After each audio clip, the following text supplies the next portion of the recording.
Okay, all right, there we go. Now I'm live. Okay, I thought I was live. Forgot to hit the go live button. So here I am with you today, my friends. Welcome, welcome, welcome. I don't know if you caught that 30-second intro or if it was deleted, but the music on that is just driving me nuts because it does not keep tempo. It speeds up, slows down, skips, and then moves on. I don't know what's going on there. But anyway, listen, I want to ask yourself something. Are you being more proactive than reactive? And I want to talk about how it's important to be preactive. Preactive. Now, no, preactive is not a combination of proactive and reactive. We're going to talk about that for a moment. So I want to ask you something about, do you find yourself many times just kind of reacting to life, reacting to situations, reacting to conversations and arguments? We find ourselves reacting. Now, reacting can many times be very negative. We know that. They reacted in a negative way. They reacted in such a way that was caused greater harm to the situation, whether it's in a conversation, an argument, a debate. That happens a lot, reaction. Reacting can also be a very good thing. When our muscle memory kicks in due to training, due to preparation, due to preactive measures, it becomes muscle memory. So then we can jump in, we can do exactly what needs to be done. It's kind of like this. We have a way of saving lives. To save a life, we may many times jump in and handle it. Dad, you know this. When you're sitting at the table and the kid is pushing back on their high chair, next thing you know, they go back. You could be doing anything else in the world, but immediately your instincts kick in and you jump out there and you grab that child from before they ever hit the floor. We do that. We react. Something falls, we catch it. You know, we have these reactive measures. If we fall, we catch ourselves. It's reactive measures that we take. Um, but like I said, most time when we talk about reacting, it's in a negative way. And so we want to think about that reacting. So we react by muscle memory, we react by training, we react by what we know. It's how we automatically respond, right? When something jumps out and scares you, you automatically go into defense mode by jumping and shrieking and screaming and putting your hands up. We do this, we put our hands up so that we can protect ourselves, right? That's a reaction. That's a reaction. That's more of an innate reaction, not a learned reaction, right? And some reactions are actually learned. That's where I talked about the muscle memory. You know, as a former martial artist, as a guy who used to be very involved in martial arts and boxing, um, I would immediately be able to, when somebody came at me, immediately be able to throw a block in. You know, I would feel that, I could see that, I could sense that.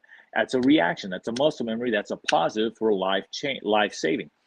Um, so when situations arise in our life, do you find yourself being more reactive? Like maybe there's a decision that needs to be made. Maybe there's a fear of something yet to come. I did a post this morning where I talked about, anxieties. You know, anxieties. If you have anxieties, is it something you can change? And don't worry about it. Is it something you can't change? Don't worry about it. But our natural response would be to worry about it. We would worry about what is yet to come when 90% of what we fear happening never happens, which means if 90% of fear kicks into things that could possibly never ever happen, then we are robbing ourselves of 90% of the joy that we could experience. And nobody wants that. Nobody wants to rob themselves of that. So, um, the so being more proactive is knowing exactly how to respond. How to respond. How do I help make the situation even better? Sometimes we blur the lines between being a reactor, and a preactor, okay, or a proactor. And so, one of the best ways of being proactive is better. It's a more better quality of behavior in order to make the best of a bad situation and create a greater circumstance at the end. The best way to know in some cases in an instant is to improve any potential circumstances, is to know in advance how to respond more effectively. That's where training comes in. That's why in martial arts, when something would happen, automatically I knew what to do because I had pre training. I pre acted so that I could be proactive when the time came. And the proactive actually was a blend of reactive because it was a natural tendency to do that. Now, what is preactive? What is preactive? Coach John Wooden said something. You've heard me say this before if you've ever followed me long enough. Coach John Wooden said that when opportunity arrives, when it appears, when it shows up, when opportunity shows up, it's too late to prepare. How many times have you gone through something and said, you know, if I'd only known to do this better, if I would have only done this, this, and this, A, B, and C, it would have ended with a different outcome. I think we all have. I have. You have. We all have. We've all found ourselves in situations and circumstances where we stop, we think, and we have reflection, and we look back. You know, hindsight being 2020, is we look back and we say, you know, if only I would have done this differently. If I'd have done it this way, then it would have ended differently. Maybe that is even reflecting on the fact that if I'd have listened to what someone else says using their life experiences and their, you know, their failures and what they did, use their wisdom. If I'd have gained that, then maybe I would have made better decisions, better choices if I would have listened to somebody else that had my best interest at heart. Maybe if I wasn't so prideful and figured I can figure it out on my own. And I would have surrendered myself to humility and asked someone, what would you do in this situation? You see, that's all that part of that preactive stage. So that if you need to be reactive or proactive, you'll show up as you need to show up. So it's all about really planning your reactions and planning your proactions in advance. Reaction comes from training, proaction comes from strategizing. If I'm going to be reactive in any situation, I've got to be able to jump in immediately without even thinking. Your EMS workers, your firefighters, your police officers, the military are trained nonstop so that when a situation arises, they don't even think about it. They just automatically react. Now, when you see a situation out in the world that you think you can be a part of, you can make something different, you can do, you know, you've got things you got to do. You got personal things you got to take care of. Today, I got 2 major tasks I got to make sure to take care of before my honey gets home because I promised her I'd get them done. 2 major tasks. So I'm going to be proactive. But I've been preactive in planning my day, preactive in strategizing my plan of how I'm going to accomplish that. So things you want to do, you pre-plan. Things you need to do, you pre-plan. You have a strategy. You write that out. You formulate that. You do the priority. You do the priority matrix. You do the priority schedule. You know, you figure that stuff out.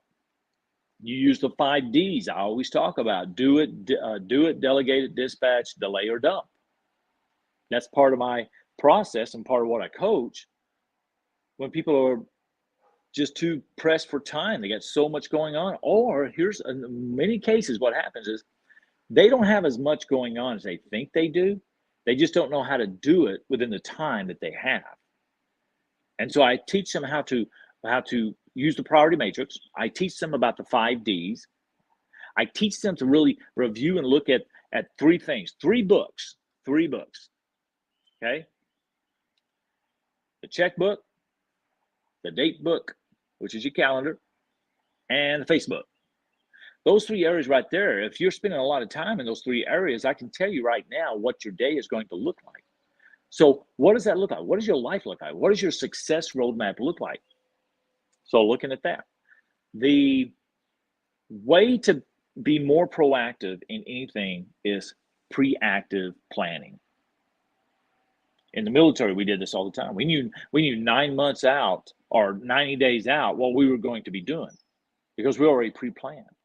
We knew 6 months and a year out what we were going to be doing because of pre-planning. We were preactive. And that's what you can do too. So if you're having that kind of struggle in your life daily, that you don't know what to do, that you're not sure exactly how to do, that you're just afraid I'm going to react when something shows up, if you know that your natural tendency is to react negatively, then you can be proactive now by pre-acting your stages, your responses. What will I do when that situation arises? You know, when we go through training, like for let's say you own a home or you're renting a home. If you're in Tornado Alley, you know where you need to go. That's pre-acting. You're planning already, your preparation of what I need to do when that happens. And you set the stages up. You set everything up. If I need to escape the house, where are my exits? If I'm in a 2-story or 3-story home, how do I get out of the 3rd floor in the event of a fire?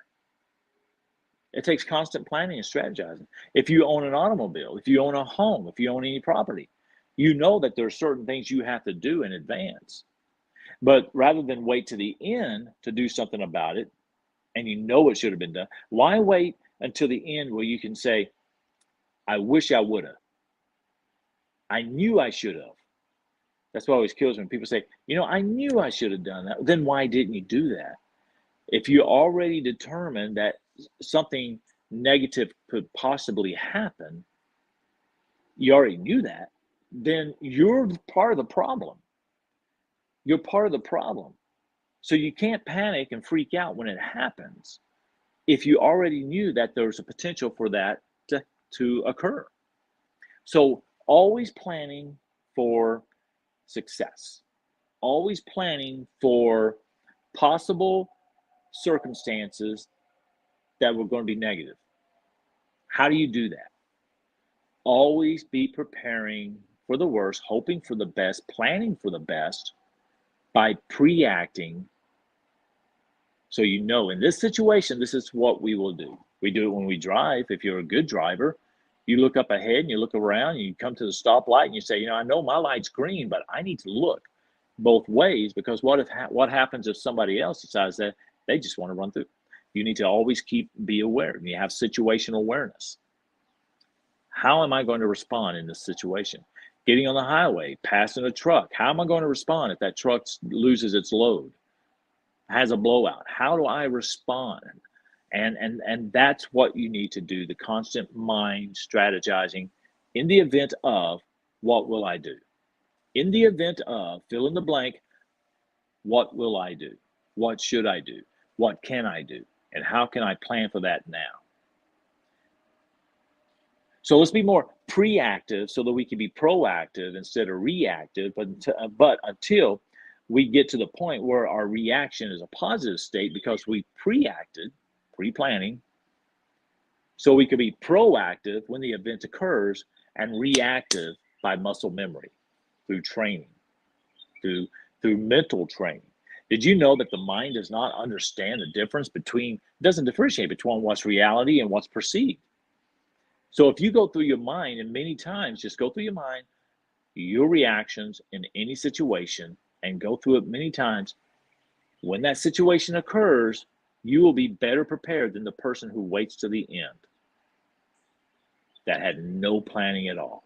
Even if they don't plan physically, plan mentally. Plan mentally. What will I do in this situation? You got to do that when you're driving. In the event of, how do I respond? You get right there. So always be pre-acting in your mind and training. All right, friends, that's what I got for you. It's just something I think of. Hope I was able to add value to you. If I can add more value to you, if I can help you strategize a plan of overcoming these challenges, help you become a better person, a better personal leader, as well as help you become a better leader for others. If I can help you lead yourself well first, you'll become a better leader for others. And that's what my goal is. That's what my goal is. Okay. All right, my friends. Contact information is down below. Make sure to check it out. You can call me. You can email me. You can even shoot me a message on social media, and I will respond as quickly as possible. We'll have a free consultation, and we'll talk about what's going on with you and see whether or not I can help you and whether or not you're a good client for me as well. That's something else. So Sometimes clients aren't the best for me. Okay. So we kind of talk and learn more about each other in the first few moments. Okay, my friends, God bless you. Have a fantastic day. Get out there, make a difference in the world. Because let me tell you something, if the world's going to change, it's going to have to change within before it will ever change without. All right, my friends, God bless you. See you next time. Bye bye.